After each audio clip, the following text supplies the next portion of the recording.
session of show and tell, folks. I promised the people I'd do this, so I'm going to do it. If everybody will take out $1. In explaining to you a little of this mystic symbolism that secret societies use. And if you don't have $1, borrow it from your neighbor, and don't worry about not getting it back because it's not worth anything anyway. That's true. If you look on the back of the dollar bill, you'll see the Great Seal of the United States, both the obverse and the reverse of the seal. The obverse is the portion that has the eagle. The reverse has this pyramid.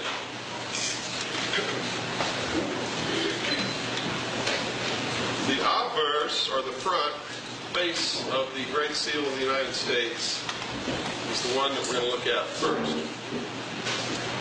Now, the mystery schools are the ancient temples, the ancient religions. The primary object of worship was the sun, Amun-Ra, Osiris, Isis. The Temple of Isis was a part of this. The ultimate meaning of all this, though, is veiled. What the people always saw is what's called the exoteric interpretation. While the guardians of the secrets of the ages, the initiates, the adepts, guarded the esoteric, or the truth of it. So the sun, the object of worship, is a symbol for something else.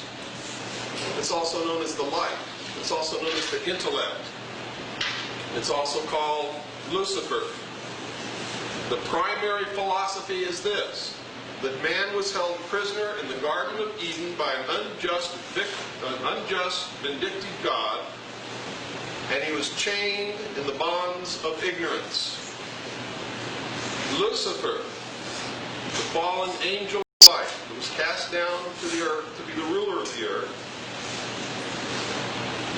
through his agent Satan, released man from the bondage with the gift of intellect.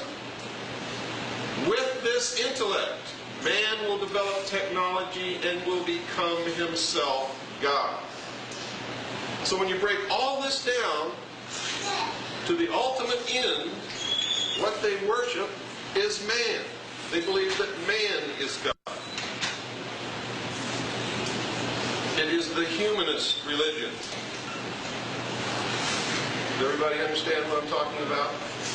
Now, it doesn't make any difference whether you believe in Lucifer or Satan or God at all, because this is a story in their mind, which is the exoteric that they give us, whereby behind the scenes they don't believe in any God. They don't believe any God exists. They don't believe any devil exists. This is all a philosophy justifying the deification of mankind. Okay? Now you'll see these people every once in a while. You meet somebody like Shirley MacLaine that will tell you that she is God.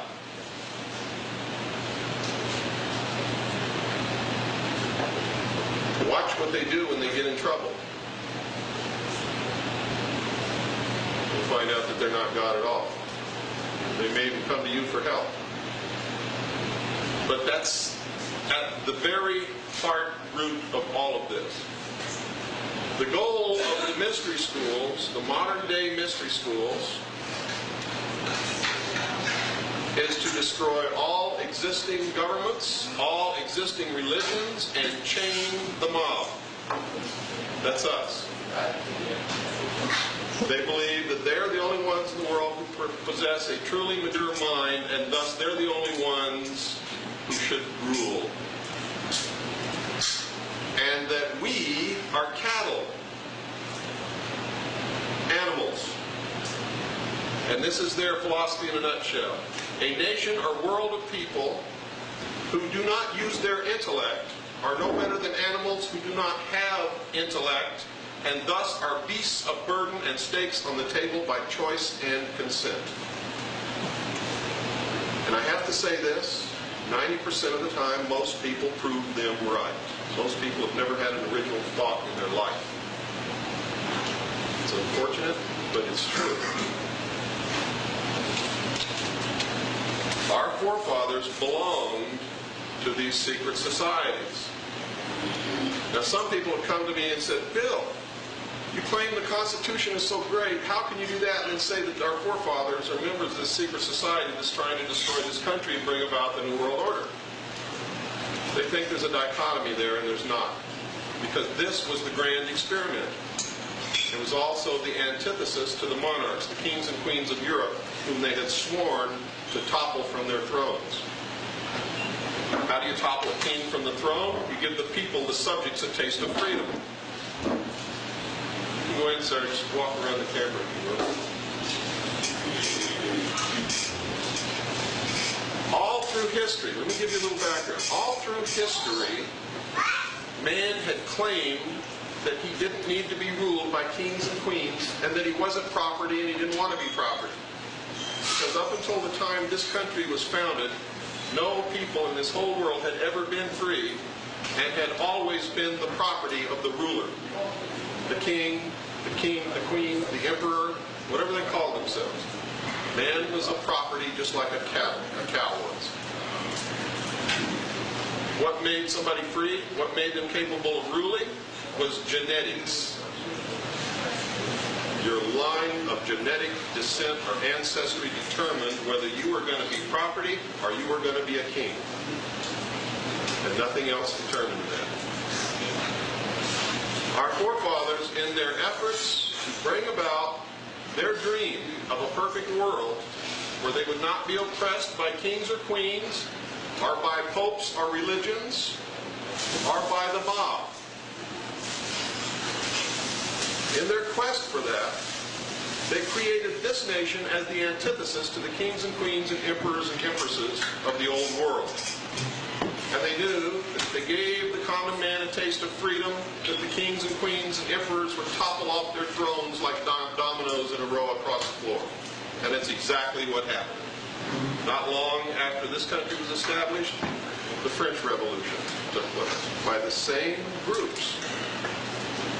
The same secret societies caused the French Revolution, caused the revolution in this country. All of our forefathers belonged to the Freemasons. They were all also Knights Templars. They were also members of the Illuminati. They were not bad men. The people who are bringing about the New World Order today do not believe themselves to be bad men. They believe it must be done in the best interest of mankind. And they believe that the end justifies the means, so that if they have to kill 2 billion people to realize the dream, there will finally be 1,000 years of peace. But their logic is convoluted, and they're tripping over their own philosophy in many places, as you will find out when you begin to seriously study this. If you do, and I hope that you do. They founded this country, and they gave us the most perfect document for ruling a country that has ever been written in the history of the world, the Constitution of the United States and the Bill of Rights. It did not give us freedoms. It restricted the government. It made us sovereign kings in our own right, and for the first time in the history of the world made the government the chattel slave of the people.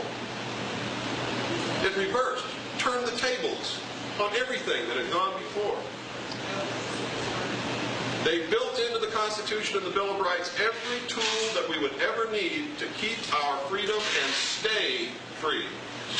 They also built into the Constitution 2 things that would ensure our downfall should we prove unworthy of ruling ourselves. And it was the great experiment. Can man rule himself, or must he have a king?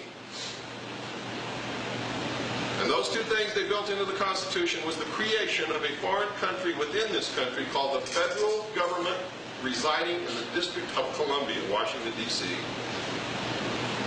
who has citizens only under the 14th Amendment and have no constitutional right.